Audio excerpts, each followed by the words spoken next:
and welcome to this very special edition of Arirang News Center, coming to you live from Davos. I'm Moon Gan-young. It is day 3 of the World Economic Forum, the 46th of its kind, and yes, we're still here. And day 3 has been a little packed so far. In the morning, we saw the ECB President Mario Draghi speak, and then just a few hours ago, in fact less than 2 hours ago, U.S. Secretary of State John Kerry was here delivering a keynote address, and that more on the security and refugees fronts. So a lot of things being covered today as well on this third day of the Davos Forum, and we'll delve more into it. But first, let's get a check of the day's headlines, and let's go over to our Seoul studio. Daniel. Thanks, Gan-young. Still envious that you're getting to rub shoulders with some of the big names around the world. Well, global issues discussed at Davos are certainly some of the hot topics in Korea as well, but the more urgent matter is national security. We're receiving a status report from her diplomacy and security teams. President Park Geun-hye identified effectiveness and consistency as key objectives for dealing with North Korea's nuclear issues. We start with our presidential office correspondent, Song Ji-sun. Saying that sending a clear and consistent message is the most effective way to counter North Korea's unpredictable behavior, President Park stressed the need for strong sanctions that will actually cause the North to change. She also proposed finding creative and diverse ways to encourage North Korea to denuclearize, raising the possibility of holding the long-stalled six-party talks minus North Korea. 회담을 열더라도 북한의 비핵화에 도움이 되지 못한다면 실효성 문제가 제기될 수밖에 없습니다. 관련 당사국들이 있어서 쉬운 문제는 아니겠지만 6자 회담만이 아니라 북한을 제외한 5자 회담을 시도하는 등 다양하고 창의적인 접근 방법을 찾아야 할 것입니다. The president reiterated the importance of China's role in imposing strong and effective international sanctions on North Korea. 북한이 핵 개발이 아무 소용이 없다는 것을 깨닫고 이란과 같이 국제사회에 나올 수 있도록 효과 있는 조치를 해주기를 기대합니다. Beijing responded hours later, saying that dialogue is still the basic solution and that all 6 participating countries should return to the negotiating table to ensure stability on the Korean Peninsula and the region. As for inter-Korean talks, President Park said that setting the proper mood and atmosphere was more important than trying to resume the dialogue as soon as possible. President Park said the basic solution for North Korea's nuclear issues is the reunification of the two Koreas, and that will work with consistency and effectiveness in approaching Pyongyang. Song Ji-sun, Arirang News. Meanwhile, South Korean ministries in charge of foreign affairs, unification, and defense are prepping to adjust a shift in inter-Korean relations. This as North Korea refused to accept a resolution that condemned Pyongyang's nuclear test sent via the truce village of Panmunjom. Connie Kim has the latest. Responding firmly to North Korea's nuclear test is South Korea's top security policy following the regime's nuclear bomb test early this month. Seoul will continue cooperating with neighboring countries and UN member nations to ensure that Pyongyang is hit with the strongest possible UN Security Council resolution for its recent provocation. It is important to show North Korea a zero-tolerance stance, rather than the business-as-usual approach while in the process of pushing for a UN Security Council resolution or other effective sanctions. South Korea also plans to bolster a trilateral cooperation with its closest allies, including the U.S., to persuade China and Russia, 2 veto-wielding permanent UN Security Council members, to play a constructive role in imposing tough sanctions on North Korea. In the military front, Seoul seeks to deploy some 200 Taurus bunker-busting long-range missiles that could target the North's Punggye-ri nuclear test site and the Yangbyon nuclear facility. South Korea will also work in close consultation with the U.S. to share information on North Korea's missile launches at all times. While countering and hindering any future provocation by North Korea takes top priority, preparing for reunification is another key project underway. Seoul will continue its efforts through President Park Geun-hye's trust-building process that shows the South will sternly respond to any threat, but also cooperate when Pyongyang changes its belligerent attitude. Thus, South Korea seeks to establish a task force team to denuclearize North Korea and bring up the subject to the negotiating table during inter-Korean talks. North Korea is avoiding the issue of denuclearization, but Seoul will not go along with Pyongyang. The South will propose the topic of denuclearization depending on the level and situation of inter-Korean talks at given times, and then seek to discuss it with the North. Although the Korean peninsula faces a great challenge for peaceful reunification following North Korea's nuclear test, South Korea hopes these plans can bring about change from North Korea and ensure peace on the peninsula. Connie Kim, Arirang News. Shifting our focus to domestic politics now, amid Chairman Moon Jae-in's continued efforts to keep the embattled main opposition Minjoo Party of Korea together, one of its prominent members, Park Jie-won, called it quits on Friday. A total of 18 lawmakers have now left the Minjoo Party. Ji Myung-gil updates us on the political exodus. Park Jie-won, the former chief of staff to late President Kim Dae-jung, said he will work for cooperation between the People's Party led by An Chol-soo and the Minjoo Party without having any party affiliation. I am temporarily leaving the party in order to unite factions in the opposition bloc. Each leftist party boasts of going in the best direction. But we must not forget that our ultimate goal is to build one strong opposition bloc and defeat the current administration by winning the upcoming elections. Park said he will run as an independent if the opposition bloc fails to unite ahead of April 13th general election. Park, the de facto leader of a group of lawmakers who have their roots in Jeollado province, have been denouncing Minjoo Party chief Moon Jae-in for deepening factional strife between loyalists of late President Roh Moo-hyun and those outside of that faction. Therefore, he said he's leaving the MPK temporarily to unite the various leftist factions that have been created so far in the opposition's home turf of Jeollado province.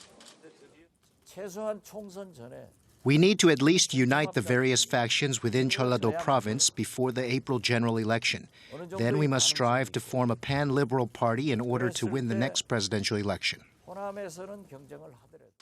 Park's move comes amid a surprise decision on Thursday by one of his close associates, MPK lawmaker and former acting chairwoman Park Young-sun, who will stay and concentrate on reinventing the Minjoo Party. As different liberal factions rush to form new parties, we will have to wait and see what the state of the opposition bloc is come April 13th. Ji Myung-gil, Arirang News. Well, we'll have more updates in a while. For now, we switch over to our team in Davos for the highlights at the Economic Forum there. Kan-young, looking forward to your one-on-one with Korea's special presidential envoy.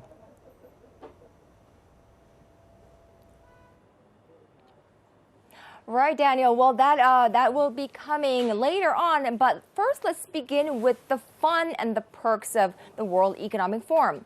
So if you're here in Davos and you're just attending the sessions and meetings from 8 to 6, you're missing out a lot. That's because in the evening and night, Davos turns very different. And among those are cultural nights or national nights where countries get to offer their traditional food, music, pop culture, and as well as a lot of networking going on in those nights.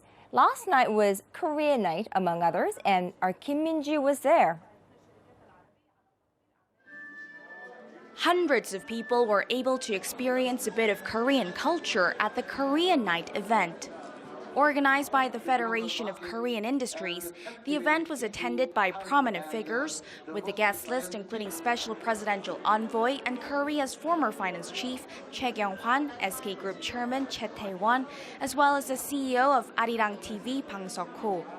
Under the theme K-Culture Connect to the World, attendees are able to network as they enjoy the finest Korean food and music. In a video message, President Park Geun-hye said Korea is marrying its culture with creative ideas to further lift the economy and society, and is stepping up its role in connecting the world. The power of culture to bring healing is advancing the cause of human happiness. At a time when borders are eroding, when our world is increasingly becoming a shared community, I look forward to humanity being brought together and connecting through culture. On the sidelines of the World Economic Forum, the event aims to boost Korea's presence on the global stage and further promote Korea's brand value. Through Korea Night, foreigners can learn about the country and mingle. I think it's a great opportunity to promote Korea. It's the 8th year now, and I believe it's been beneficial to boosting Korea's image. And attendees seem to agree. The interest in Korea is quite high. Davos is an environment where people are always interested in exploring markets, understanding what's happening in them. And I think because there are so many Korean executives in Davos, there are therefore a lot of international business people who want to be at Korea now. And that's why it's even busier than it was last year. 김민지, Arirang News, Davos. Well, back to the key issues being discussed on the global stage and amongst world leaders is, of course, climate change. And climate change has been one of the very key factors that's being discussed here at the World Economic Forum this year. Now, UN Secretary General Ban Ki-moon was here or is here, and he is very active in promoting the climate change initiatives that were agreed upon in Paris in December last year. And our Kim Min-ji went to a session where the UN Secretary General spoke of the climate change actions and how we should really go forward with that together. UN Secretary General Ban Ki-moon urged global leaders to join efforts to address climate change issues by ratifying a historic agreement reached in Paris last December, aiming to effectively limit greenhouse gas emissions. The UN chief called for sufficient financing for developing countries to promote less dependency on fossil fuels and the rapid implementation of actions at every possible level. Paris Agreement gives the private sector an unprecedented opportunity to create clean energy, climate-resilient economies. Governments have agreed on transparent rules of the road to monitor progress, enhance accountability, and foster a race to the top of climate ambition. Ban stressed that such global efforts to overcome climate change must coincide with efforts to achieve sustainable development goals. The 17 Sustainable Development Goals agreed upon last year are part of the much wider framework 2030 Agenda for Sustainable Development. The importance of the goals were reiterated during another open forum session where the UN chief as well as other heads of state agreed on the need to root out poverty and protect the planet. It is a very ambitious blueprint to make all our people on this earth and our planet Earth onto a sustainable path, leaving no one behind, and keeping and making our planet Earth environmentally sustainable. This is a promise and vision by the world leaders. Guest speakers noted that such issues such as inequality and global warming can no longer be avoided, warning of social, economic, and environmental bankruptcy. Unless national governments show political will and resolve, progress will be limited or non-existent. Goals must be accompanied by coherent strategies, policies, and investment at national level. Speakers said the 17 goals should not be treated as optional menu items to choose from, urging each country to focus on addressing the entire list of issues. Kim Min-ji, Arirang News, Davos. Well, that's the first bit of our coverage from Davos for now, and we're now going to toss it back to the Seoul studio to Daniel for the rest of the day's top stories. But we will be back. We'll check back with you again in about 5 minutes, where we will have that exclusive interview, Arirang's exclusive interview with Korea's presidential envoy Choi Kyung-hwan in Davos, and we will have that later on. But for now, Daniel. Okay, Kanyang, as I said before, and I'll say it again, I'm really looking forward to that interview. Well, let's sidestep from the forum for stories outside of Davos, grabbing attention today, starting with a push for a bold reform move that could be seen as a double-edged sword in many ways. The Korean government announced its full-scale labor guidelines, a move seen as a determination to push for a reform in the labor sector and make the market more flexible. Our Shin Se-min brings us this report. companies in Korea will be allowed to fire employees with noticeably low performances under a new set of labor guidelines released Friday and scheduled to be effective starting Monday. Korea's labor ministry said that with the new set of rules, companies will have more flexibility to change their employment terms. Under the new guideline, workers' employment will be stabilized as it enables compensation based on their abilities and performance, allowing businesses to expand hiring of regular workers, eventually contributing to the creation of jobs for young Koreans. The Labor Ministry also expects the new guideline to lessen the burden of poor performers on their co-workers and will allow companies to change employment rules without consent from workers in cases where such adjustments are considered reasonable. Korea's current law allows companies to terminate an employee's contract only under circumstances involving corruption or embezzlement.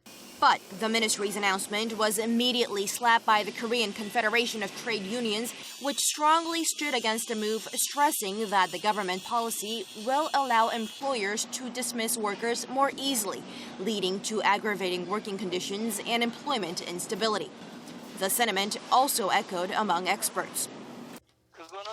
Such guideline is ideal for companies with a sturdy labor union, where employees work under fine conditions. But the majority of workers in the country are not granted such basic labor rights. The KCTU vowed an all-out protest against the government's labor reform drills, announcing a grand-scale strike Saturday.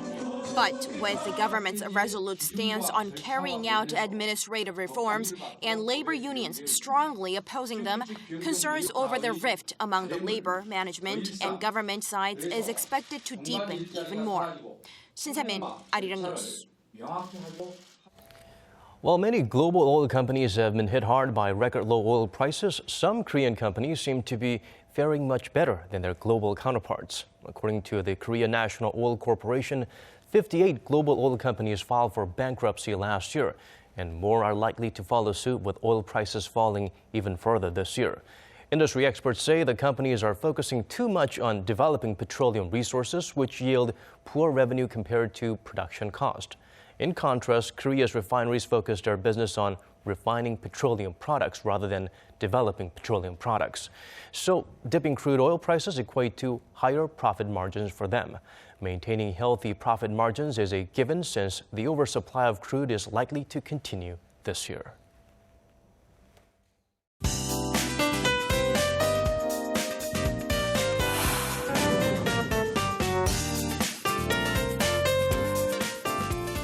The coldest time of the year is upon us here in Korea. Let's go to the Weather Center for some updates with our Lee Ji-hyun. Ji-hyun?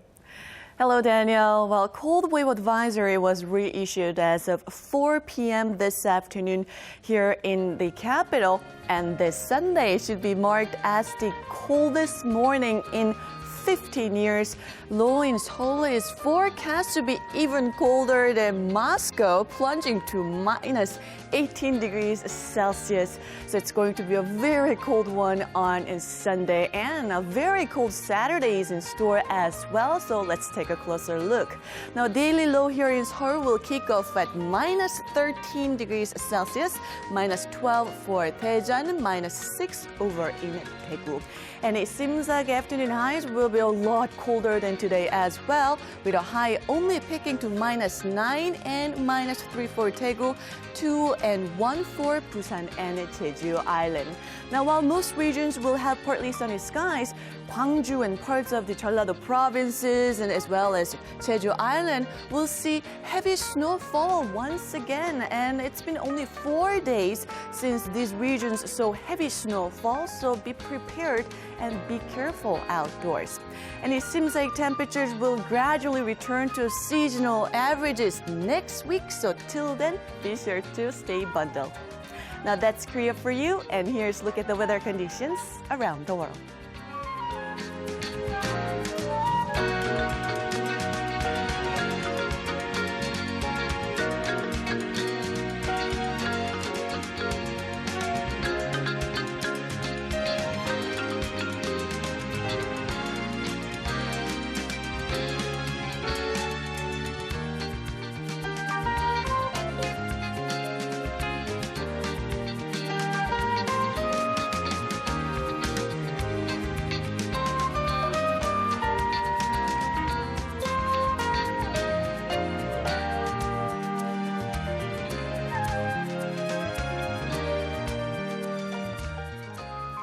Now, the weather in Davos, where the World Economic Forum is in full swing, will be pleasant with no severe cold conditions expected throughout the weekend. Just light snow flurries in store on Saturday. So the weather should not be a concern for remainder of your trip. Kanyang?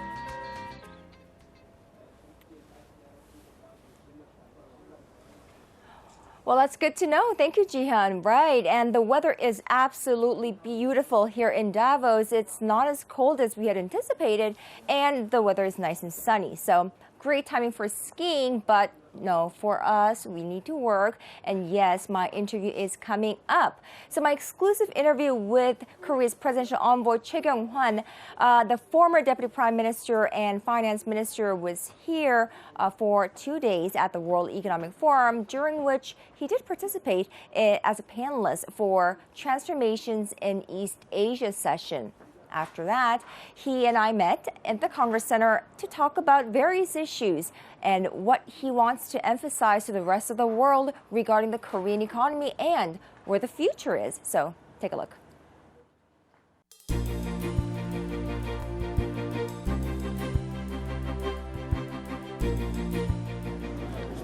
지금 중국 금융시장 불안이나 또 미국의 금리 인상 가능성이나 또 신흥국의 부진 이런 것 때문에 지금 국제 금융시장이 상당히 지금 불안감이 빠져 있지 않습니까?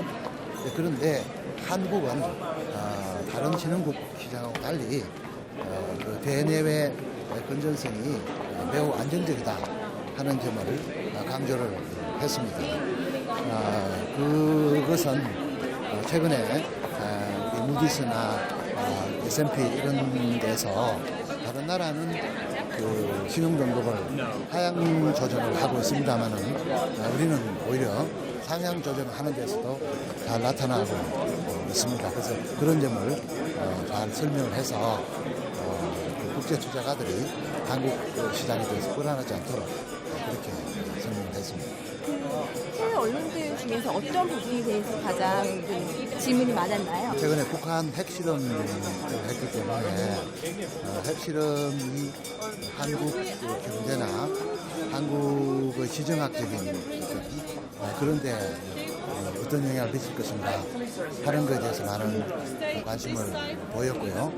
또 하나 한국 정부가 중점적으로 추진하고 있는 창조 경제 성과에 대해서도 많은 관심을 보였습니다. 그쪽 분야에 관심이 워낙 많으시고 창조 경제 쪽 그리고 스타트업의 중요성을 너무 강조 많이 하시고 또 많이 그 힘을 쏟고 계신 걸로 알고 있는데 스타트업이 우리나라에서는 많이 활성화가 되지 못하는 이유는 좀 문화에 있다고도 들었어요. 그거에 대해서는 그 여러 가지 문화적인 인식 뭐 이런 부분도 매우 중요합니다. 제가 이제 그 창업을 준비하는 젊은 그 대학생들하고 대화를 많이 해보면은 왜 그 창업보다는 전부 한국 젊은이들은 취업을 원하는가 이렇게 물어보면은요, 우선 여친이 반대해서 스타트를 못한다. 그게 무슨 얘기냐면은 한번 창업을 해서 이제 실패를 하면은 전 가족이 이제 다 같이 이제 망하게 된다. 이런 거거든요. 또 한번 실패하면은 또 재기회 기회 자체가 잘 안 오고 이제 이런 부분들을 많이 개선을 하고 있습니다. 그래서 최근에 들어서는 연대 보증을 아예 폐지를 했습니다. 연대 보증이라는 게 이제 그 망하면은 그 주변에 친척들, 뭐 가족들 같이 이제 다 망하는 시스템 아니겠습니까? 그래서 이제 그런 부분도 창업에 대해서는 폐지를 한다든지 또 그 재기의 기회를 제공한다든지 뭐 그런 노력을 하고 있습니다만은 여전히 다른 나라에 비해서는 아직도 좀 부족한 그게 사실입니다. 우리나라의 미래를 그러니까 쥐고 있는 키는 무엇인지, 우리나라가 나아가야 할 방향은 무엇인지 혹시 생각해 보셨어요? 예, 이번 다보스 포럼의 주제가 4차 산업혁명 아니겠습니까? 그만큼 기술 진보나 세상의 변화가 빠르다, 새로운 시대가 도래하고 있다 하는 것을 의미를 하는 것이겠죠. 이제 그런 관점에서 보면은 한국이 창조 경제나 또 ICT 이런 쪽에서 매우 앞서 있기 때문에 이런 4차 산업혁명에서는 우리가 앞서갈 수 있는 충분한 그런 잠재력을 가지고 있다. 이런 생각합니다. 여기 지금 뭐 주거 로봇도 와 있습니다만은 이런 분야들은 굉장히 지금 앞서 있거든요. 그래서 이런 부분들을 잘 우리가 가꾸고 활용을 한다면은 우리가 4차 산업혁명에서는 앞서갈 수가 있다. 그렇게 생각을 합니다만은 그것을 잘 하도록 하기 위해서는 지금 그 시장이 효율적으로 작동할 수 있도록 우리가 지금 추진하고 있는 4대 구조개혁 이게 돼야 됩니다. 이게 노동시장이 보다 유연해서 기술 진보에 따라서 노동력이 계속해서 이렇게 이동이 가능하도록 그렇게 돼야 되고 또 금융이 효과적으로 그런 부분을 뒷받침을 해야 되고 또 인력이 또 양성이 돼야 되고 또 파브릭 섹터가 그걸 서포트하고 이렇게 돼야 되지 않겠습니까? 그래서 이런 4차 산업혁명에서도 우리가 성공하기 위해서는 지금 정부가 추진하고 있는 4대 부분 구조개혁이 매우 중요하다. 앞으로 4대 구조개혁의 미래는 밝다고 보십니까? 네, 구조개혁은 늘 고통이 수반되고 또 시간이 걸릴 수가 있습니다. 그러나 꾸준히 의지를 가지고 추진하면 저는 반드시 성공할 수 있다는 생각을 했습니다. 네, 오늘 정말 감사합니다.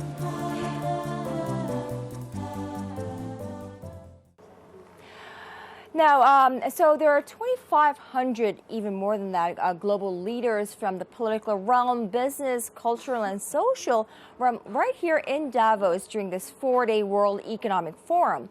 Now, and on top of that, roughly 1,000 media personnel from all over the world, which is why there are just dozens of headlines coming out on a daily basis.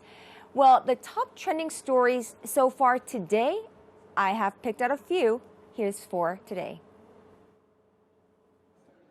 Day 3 of the World Economic Forum. Key global issues are being thoroughly discussed. Trending the most as of now this Thursday afternoon is a keynote address by U.S. Secretary of State John Kerry. Now, Kerry addressed the Davos participants just a few hours ago, in fact, less than 2 hours ago, that is, where he took pointers on various security-related issues, more specifically, the recent nuclear deal with Iran and the prevalence of terrorism around the globe. In a very firm voice, Kerry explained why and how the Iran nuclear agreement has been and will remain a success. Now, he also touted the agreement between Korea and Japan on resolving issues from World War II as being one of the many positive changes that we've been seeing in the world today. Now, early this morning, European Central Bank President Mario Draghi took center stage. His message sent a moderate wave of relief amongst the Davos crowd here, as Europe is under the spotlight this year, both with its economic stimulus and the refugee crisis. Now, Draghi nailed that head on. He said spending by governments in response to the influx of refugees to Europe could prove to be a stimulus for the economy, in fact. The central banker added that for Europe, the refugees are a challenge and an opportunity, and that the government expenditure needs to cope with this challenge and could be a large stimulus to growth. Of course, late last night, World Bank President Kim Yong-kim and UN Secretary General Ban Ki-moon, amongst others, met for a deal or an agreement on the climate change and tackling that problem.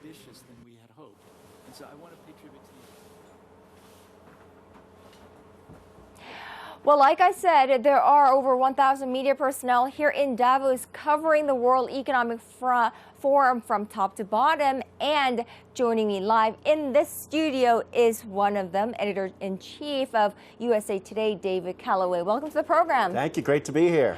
Right. So tell me, what is the topic today? What are we talking about today here in Davos? Well, I think we're getting more back to the issues of the promise of technology, right? The theme of the fourth industrial revolution that Klaus Schwab always wanted it to be. The first couple of days were really concerned about the markets and how fast they were falling. They stabilized yesterday after Mario Draghi made some comments about more easing. So today people are a little more relaxed. They're looking towards the weekend. Some might go skiing. But in the meantime, they're looking at some of the fabulous technologies they have here. And so we're starting to see the bright side of Davos come out. Right, but it's not necessarily only bright side because it's technology clashing with the economic reality as well. Right, it really depends who you're here with, right? If you're here with Sheryl Sandberg and Facebook, there's a lot of really positive energy going around. Some of the Alibaba crew is here, and they're very excited. Google is here, Yahoo is here. But if you're here with some of the asset managers, particularly from Europe, George Soros I saw last night, very negative, very gloomy about the outlook for the economy. And so it's the weird thing about Davos. You can't have the world of promise and the world of gloom and falling economies together. They clash, and that's what happens here. Well, speaking of which, Chinese economy, that was one of the concerns that all the CEOs and global leaders came to Davos with, but it was definitely relaxing, or it was a relief on our part to hear from Christine Lagarde and even Nouriel Roubini being not as pessimistic about the Chinese economy than I had anticipated. Well, the Chinese economy has been slowing down for 2 years. Christine Lagarde and the IMF, on the day we came up the mountain to Davos, predicted it will slow down for the next 2 years. So it's not a feel-good story. But most of the CEOs that I've talked to say that even at those reduced levels, the 6% growth, 6.9 last quarter, down to 6 in the next 2 years, is pretty good, especially when you're looking at stagnation in parts of Europe, there's recession in parts of Europe, and many of them are very worried about the U.S. economy. Right, which is funny because the Dow today is set to rise by a triple-digit figure. So that's the matchup. Yeah, I think it's the Dow action is just a result of the fact of how fast it's falling, right? People are coming in and buying. They believe that things aren't going to be as bad as 2008. In fact, that was kind of the unofficial theme of Davos. At least it's not 2008. So the Dow is in a recovery mode, but the underlying economic principles in the U.S. are just not very strong, despite the fact that the Fed is starting to raise rates. And I think that's got a lot of CEOs, particularly the global ones doing business there, a little bit more worried than even China. All right, well, we'll have to wait and see how this Davos forum concludes in the next day or so, and we can talk about it then as well. All right, thank you so much, David, for coming to our studio today. Now, refugee crisis is one of the key topics being discussed here in Davos as well. Refugee crisis was, of course, discussed by John Kerry early this morning. Our Kwon So-wha took a more in-depth look at this problem and how Davos is trying to tackle that problem head-on. The refugee crisis, especially Syrian, is becoming an international problem that cannot be ignored any longer. Many refugees live life as refugee for more than 17 years. So addressing refugee crisis requires coordinated work of providing education, health services, helping them find the jobs, helping them maintain family, and helping them design long-term livelihood.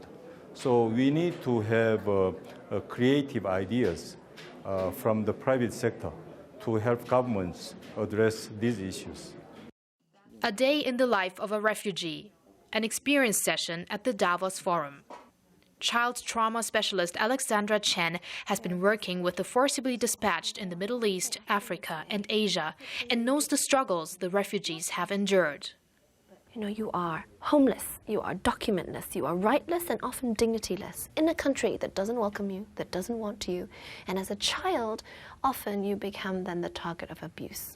But I think the hardest thing, and that something not everyone likes to talk about, is the sexual abuse. So I had a 13-year-old girl come up to me once and she said to me, "Miss, can you please teach me how not to get pregnant?" Because she had already decided herself that she would prostitute herself in order for her family to survive. Well, not only is it a huge problem that millions of children cannot go back to school, but it must also be a big challenge for teachers to teach those children that are traumatized. Absolutely. So I think, the two challenges here, that is after every war, and every crisis, we hurriedly put children back into schools because we want them to be educated, and for good reason, right? But we forget that these children are not the same children and yet we put them in the same schools. And so that's where something gets lost, because the children have suffered and then continue to suffer psychologically. And without the psychological support for the trauma that they've experienced and the toxic stress they experience every day, they can't focus in a classroom. Ideally, we combine education and the mental health fields together so that we have school counselors, we have social workers, we have psychotherapists who can support the teachers as well. The refugee crisis is a huge issue being dealt at this year's World Economic Forum, and for good reason. With the world's richest and most powerful leaders gathered in one small town, it's the perfect setting to raise the awareness and call for help. That's what 6 speakers took the opportunity to do at a press conference titled, "How Can We Secure Access to Education for 1 Million Refugees?" Less than 2% of dedicated humanitarian spending goes to education. So this is a global challenge, but of course it is focused on Syria and the surrounding countries. The former UK Prime Minister and current UN Special Envoy for Global Education, Gordon Brown, appealed to world leaders and business tycoons for a $250 million fund in the next 2 weeks. We've got to persuade countries around the world to add to what the European Union and other countries are going to offer and make sure that the funding is available for 1 million places. 2.8 million Syrian children are no longer attending school. Speakers warned that without education, an entire generation was at risk of being lost. Kwon So-ah, Arirang News, Davos. So a lot being covered and a lot being discussed here in Davos, and you might be closing your day in Seoul there, but here we're only halfway done. Coming up in Davos today also is addressing the problem of pandemic, and that moderated by none other than World Bank President Jim Yong Kim. Another one coming up with Melinda Gates, Sheryl Sandberg, and Christian Amanpour. So we'll have all those covered, and we will come back to you tomorrow live from Davos for a special news center. Yes, tomorrow as well. All right, that's all from me for today. I'm Moon Gan-young. Bye-bye from Davos.